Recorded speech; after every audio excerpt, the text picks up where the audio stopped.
Magiging maulan pa rin kaya? Update tayo sa lagay ng panahon. Kausapin natin si Pag-asa Assistant Weather Services Chief Chris Perez. Magandang umaga at welcome sa Balitang Hali. Magandang umaga, Rafi, at sa lahat po na ating mga taga-subaybay. Maghahatid pa rin po ba ng mga pagulan ng Bagyong Enteng at anong direksyon ang tinatahak nito bagamat palabas na ng bansa?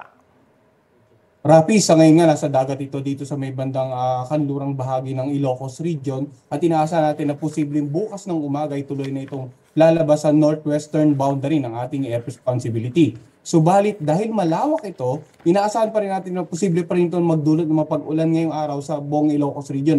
Yung tinatayang 100 to 200 millimeters of rain, heavy to intense na paulan. Asahan pa rin ng mga kababayan natin dyan sa may bandang Ilocos Region. Kaya gaya nga ng nabanggit nyo kanina, meron tayong mga lugar na may warning signals number 2 in 1. Nandyan pa rin yung paalala natin na mag-ingat yung mga kababayan natin sa mga nabanggit na lugar sa mga posibleng pagbaha, lalong-lalo na po yung nakatira sa mababang lugar.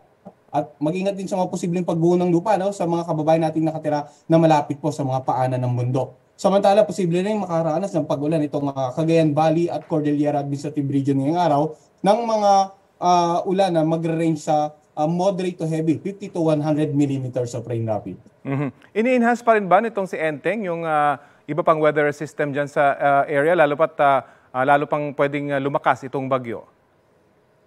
Sa ngayon, Rafi, ang nakikita nga natin ay patuloy naman pinag-iibayan ni Enteng yung habagat na siyang nagdudulot ng pag-ulan hindi lamang dito sa Metro Manila, kundi maging sa ilang bahagi ng Central and Southern Luzon area, particular na yung mga lalawigan nga sa kanlurang bahagi nito. Kaya aside dito sa Tropical Cyclone Bulletin natin, Rafi, nagpapalabas din tayo ng weather advisory para bigyang abiso yung mga kababayan natin sa mga lugar na maapektuhan ng mga habagat sa mga araw na ito.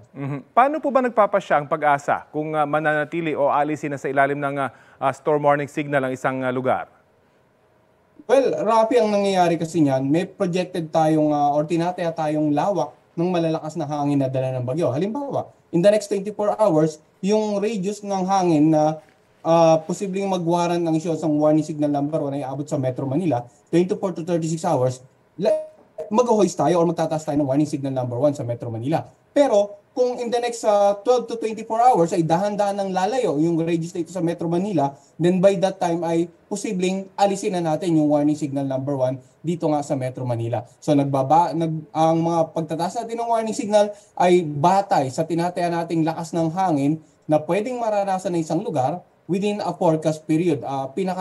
Malaki na nating lead time sa signal number 1 is 36 hours. And then habang lumalapit yung bagyo, mas umikli na yung lead time natin. At ganoon din, habang lumalayo naman yung bagyo, meron din tayong lead time para tanggalin yung nakataas na warning signal sa isang lugar.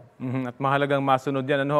Nalubog po sa baha yung maraming bahagi ng Rizal na hindi naman dati binabaha o kaya hindi ganun katindi yung pagbaha. Sa inyo pong monitoring, gaano karaming ulan ba yung ibinuhos sa bahagi ng Antipolo, Tanay at yung mga kalapit na bayan? Well, dito sa Tanay, yung ating weather station nakapagtala ng 160 millimeters of rain.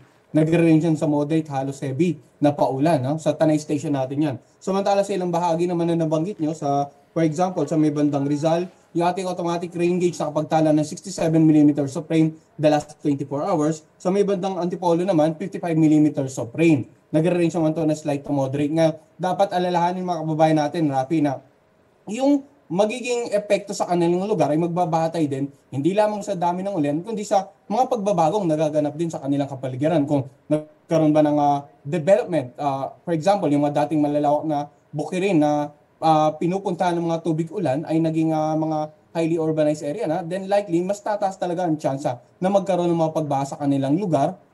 Depende sa ibabagsak ng ulan. So from time to time, mako-consider din natin na, for example, nung ilang dekada, ganito yung dami ng ulan, pero hindi naman agad nagbaha. Then after a decade or two, nagkaroon ng mga pagbabago, urbanization, and then umulan na same amount, and then nagkaroon na ng mga insidente ng pagbaha. So weather-wise at saka yung pagbabago sa kapaligiran natin, ilan lamang po yun sa factors kung bakit nagkakaroon din ng pagbabago sa epekto ng weather dito nga sa ating kapaligiran, nakakaranas na tayo ng mga pagbaha, for example. Ayun nga, sana nga may consider sa urban development yung mga daanan ng mga ulan. Maraming salamat po sa inyong oras na binahagi po sa Balitang Hali. Maraming salamat din po at magandang araw. Pag-asa Assistant Weather Services Chief Chris Perez. Kapuso, alamin ang maiinit na balita. Bisitahin at mag-subscribe sa GMA Integrated News sa YouTube. Sa mga kapuso abroad, samahan nyo kami sa GMA Pinoy TV at sa www.gmanews.tv. News.tv.